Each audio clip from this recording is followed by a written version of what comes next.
வணக்கம். இந்த வாரம் என்ன இது பண்ண போறேன்னா, போன வாரம் ஒரு கிளிப்பு ப்ளே பண்ணியிருந்தேன். அந்த கிளிப்பு என்ன படத்துல வந்தது அப்படின்னு கொஸ்டின் கேட்டிருந்தேன். ஃபர்ஸ்ட்டு அந்த கிளிப் என்ன அப்படிங்கிறத பார்த்துருவோம். பார்த்துட்டு அதுக்கு யார் யாரெல்லாம் கமெண்ட் பண்ணியிருக்காங்க அப்படிங்கிறத பார்க்கலாம். ஓகேவா? அந்த கிளிப்பு பார்க்கலாம். புரிஞ்சவங்களுக்கு சொல்ல வேண்டிய அவசியம் இல்ல. புரியாதவங்களுக்கு சொல்லி பிரயோஜனமும் இல்ல. காலப்போக்கிலே அனுபவங்கள் ஏற்பட ஏற்பட அவங்கவங்களுக்கே புரியும். பார்த்தீங்களா? ஸோ இதுதான் அந்த கிளிப்பு. இது என்ன படம், என்ன கேரக்டர் நேம் அப்படிங்கிறத கேட்டிருந்தேன். ஸோ அதில் யாரெல்லாம் எழுதியிருக்காங்க அப்படிங்கிறத பார்க்கலாம். ஃபர்ஸ்ட்டு ரஜினி மல்லீஸ்வரன் சார் அவர்கள் என்ன எழுதியிருக்காங்க அப்படின்னா, வணக்கம் சகோதரி, நீங்கள் ஒளிபரப்பிய அந்த காட்சி 6லிருந்து 60 வரை என்ற படத்தில் வருவது.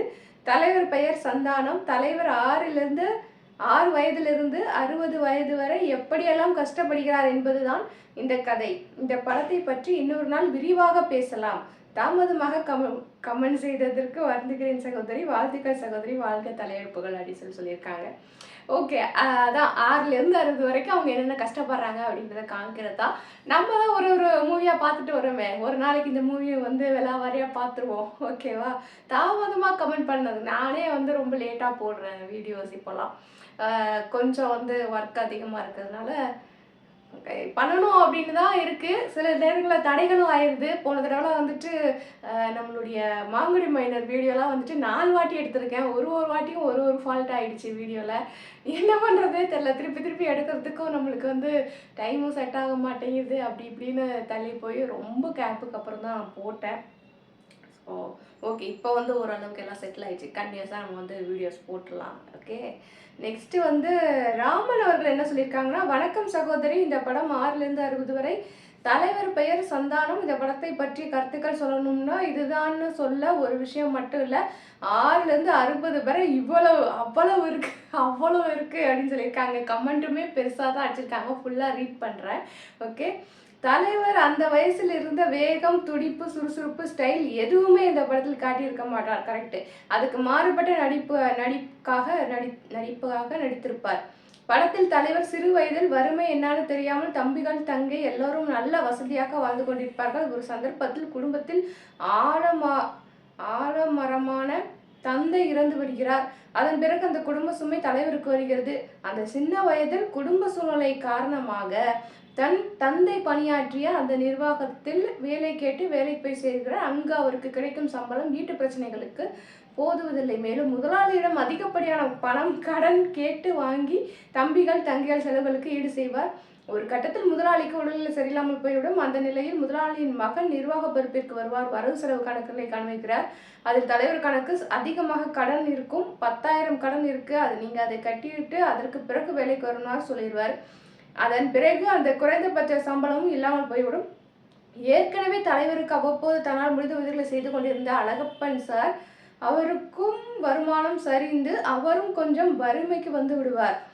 அந்த உதவியும் இல்லாத நிலை ஆயிடும். தலைவருக்கு சாப்பாட்டுக்கே இல்லாத நிலைமை, பச்சை தண்ணீரை குடித்து விட்டு படுத்து தூங்கும் நிலைமை, குழந்தைகளுக்கு பால் பவுடர் டின் வாங்க கூட காசு இல்லை. இந்த நிலைக்கு தம்பிக்கு உதவி கேட்டு கடிதம் எழுதி அனுப்புவார். அது அவர் மனைவியிடம் கிடைத்தவுடன் அவர் அது தன் கணவருக்கு காட்ட மாட்டார். பிறகு தங்கை வீட்டிற்கு உதவி கேட்க போவார். அங்கு அவர் உதாசீனப்படுத்தி திரும்பி வருவார். பிறகு நாட்கள் கடக்க வீட்டிலிருந்து பொருட்களை விற்று வாழும் நிலைக்கு வீட்டு பாத்திரத்தையே அடகு வைத்து அதை மீட்க முடியாமல் வீட்டை விட்டு வெளியேறி வேற ஒரு சின்ன குடிசை வீட்டில் போய் வாடகைக்கு குடியிருப்பார். இதில் நான் சொல்லும் கருத்து, தலைவர் வேலைக்கு போயிட்டு சம்பாதித்த காலங்களில் தன் தம்பிகள், தங்கைகளை ஒரு தந்தையை போல நல்ல வசதியாக துணிகள் வாங்கி கொடுப்பது, நல்ல தனியார் பள்ளியில் படிக்க வைத்து வறுமை தெரியாமல் பணக்கார வீட்டு பிள்ளைகளைப் போல வசதியாக வாழ்த்துருவார்.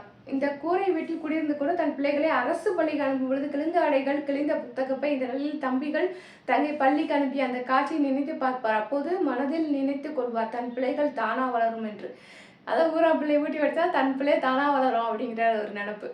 ஓகே, இதனிடையே தலைவரின் அம்மா இறந்து போவது படத்தில் காட்சியாக்கப்படவில்லை.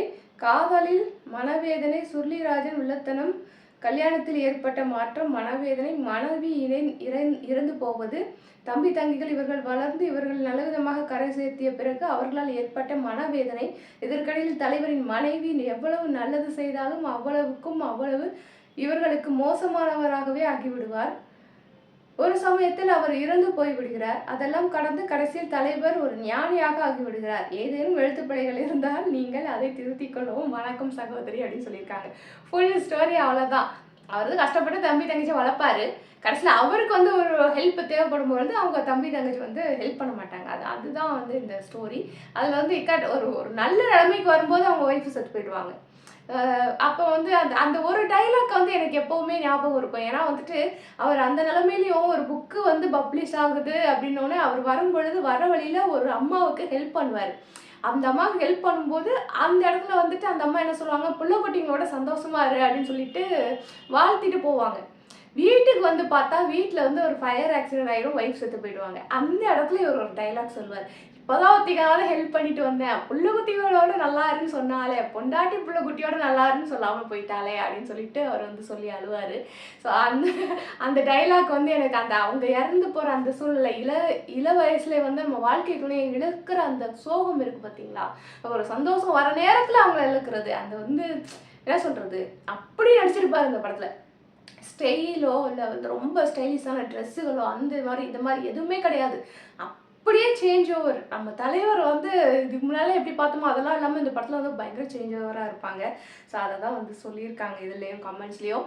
நீங்கள் வந்து பொறுமையாக அவ்வளோ பெரிய கமெண்ட் எடுத்ததே பெரிய விஷயம். அதாவது எழுத்து பிள்ளைலாம் இருந்தால் வந்துட்டு நாங்கள் சமாளித்து வாசிச்சிருவோம், அதெல்லாம் வந்து பிரச்சனையே கிடையாது. ஓகேவா? அண்ட் பிரபாகர் சார் என்ன சொல்லியிருக்காங்கன்னா, வணக்கம் சிஸ்டர், படம் 6லிருந்து 60 வரை பெயர் சந்தானம். கடவுள் ஒருத்தருக்கு தொடர்ந்து கஷ்டத்தை கொடுக்குறாருன்னா அவனை ஏதோ ஒரு நல்ல காரியத்துக்கு தயார் பண்ணுறாருன்னு அர்த்தம். அதுதான் இந்த படத்தோட கரு. ரியல் லைஃப்லையும் எதிரிகள் எதிர்ப்பு வெறுப்புங்கிற நெருப்பை கொட்ட கொட்ட அதில் கருவிடாமல் தப்பித்து முளைத்து வளர்ந்த தாதா சாஹேப் தானே தலைவர் அப்படின்னு சொல்லியிருக்காங்க. கரெக்டு தான். இதனை ஒரு பாடலிலும் பாடுவார். 4 பேருக்கு நன்மை செய்ய காலும் கையும் படைச்சேன், வாளை போல வெட்ட வெட்ட மீண்டும் மீண்டும் முளைச்சவன், அஞ்சாத நெஞ்சம் இருக்கு எனக்கு, மக்கள் துணை பக்கம் இருக்கு, சத்தியத்தை எண்ணுவேன், சாதனையை பண்ணுவேன், ஆத்தா பெத்தாலே ஆம்பளையா என்னத்தா, நீதி செத்தாலே நான் திறப்பேன் கண்ணத்தா. இந்த பாடல் என்ன படம்னு சொல்லணும், இது வந்து இதில் வருது, கை கொடுக்கும் கை படத்தில் வந்துட்டு வரும். அந்த கோயிலில் பாடுற மாதிரி ஒரு பாட்டு வரும். ரொம்ப ஃபேமஸான பாட்டு சொல்ல முடியாது. அந்த படம் வந்த காலத்தில் இது எப்படி இருந்ததுன்னு நம்மளுக்கு தெரியாது. அப்போ உள்ள நிலைமையெல்லாம் நம்மளுக்கு தெரியாது. அதுக்கப்புறம் நம்ம ஜென்ரேஷனில் வந்து அந்த படத்தெல்லாம் பார்க்கும்போது இந்த பாடல் பார்த்துருக்கோம், அவ்வளோதான். அதுக்கு மேலே வந்து ரொம்ப ஃபேமஸான பாட்டுன்னு சொல்ல முடியாது. ஒரு மாதிரி கொஞ்சம் ஃபாஸ்ட்டாக வரும், டான்ஸும் ஃபாஸ்ட்டாக இருக்கும், நல்லாயிருக்கும். தலைவர் வந்தாலே நல்லா தான் இருக்கும். ஓகேவா? அண்டு அதுக்கப்புறம் வந்து என்ன சொல்லியிருக்காங்க அப்படின்னா, இதைத்தான் புரிஞ்சவங்களுக்கு சொல்ல தேவையில்லை, புரியாதவங்களுக்கு சொல்லியும் பிரயோஜனம் இல்லைன்னு ஹேட்டர்ஸை பார்த்து சொல்கிற மாதிரி இருக்குது அப்படின்னு சொல்லியிருக்காங்க. கரெக்டு தான். இது வந்து நம்ம லைஃப்பில் நிறைய இடத்துல நம்ம இதை வந்து உபயோகிச்சா நல்லா இருக்கும். நான் என் லைஃப்பில் வந்து நிறைய இடத்துல யூஸ் பண்ணியிருக்கேன் இந்த டயலாக்கோட அர்த்தத்தை. ஏன்னா வந்துட்டு நம்ம வந்து குற்றவாளி தான் அப்படின்னு தீர்மானம் பண்ணிட்டு பேசுகிறவங்களுக்கு நம்ம எக்ஸ்பிளைன் பண்ணி பிரயோஜனமே இல்லை இல்லையா? ஸோ அந்த மாதிரி வந்துட்டு நிறைய இடத்துல அப்படி தான் ஆகியிருக்கும். ஸோ அவங்களுக்கு வந்து நம்ம எக்ஸ்பிளைன் பண்ண வேண்டிய அவசியம் இல்லை. அதாவது அதுதான், புரிஞ்சவங்களுக்கு சொல்ல தேவையில்லை, புரியாதவங்களுக்கு சொல்லி பிரயோஜனம் இல்லை அப்படின்னு சொல்லிட்டு விட்டுட்டு போயிட்டே இருக்கணும். ஸோ அது வந்து என் லைஃப்பில் நிறைய நடந்திருக்கு இந்த டைலாக் மாதிரி. அண்ட் அடுத்து வந்து என்ன சொல்லியிருக்காங்கன்னா, இந்த வேள்பாரி விழாவில் தலைவர் ஸ்பீச் வேற லெவல், ஆனந்த விகடனுக்கு வச்ச குட்டு சூப்பர்ல, அதை பற்றியும் பேசவும் நன்றி அப்படின்னு சொல்லியிருக்காங்க. வேள்பாரி அதை பற்றி நம்ம ஒரு வீடியோ போடலாம். அதை வந்து என்ன சொன்னார்னா, நல்லா இருந்துச்சு, எனக்கும் அவருக்கும் ஒத்து போகாது, நாங்கள் வந்து பேசிக்குவோம், ஃப்ரெண்ட்ஷிப்பை மெயின்டைன் பண்ணிக்குவோம், அண்டு எல்லா ஃபங்க்ஷனுக்குலாம் கூப்பிட நான் போக மாட்டேன், அந்த மாதிரி ஏதாவது பண்ணிட்டோம்னா வந்துட்டு ஆனந்த விகடன் ஜூனியர் விகடன் இதெல்லாம் வந்துட்டு அப்படியே கிழிச்சு எல்லாரையும் கிழிச்சு போட்டுருவாங்க, இதில் அதிகமாக கிழிச்சு போட்டது என்னத்தான் அப்படின்னு சொல்லிட்டு சொல்கிறேன். அதாவது தலைவர் வந்து யாருக்கு தோளில் தட்டி கொடுக்கணுமோ அவங்களுக்கு தோளில் தட்டி கொடுக்க மறந்ததும் கிடையாது, யாருக்கு தலையில் குட்டு வைக்கணுமோ அவங்களுக்கு தலையில் குட்டு வைக்கிறதுக்கு மறந்தது கிடையாது.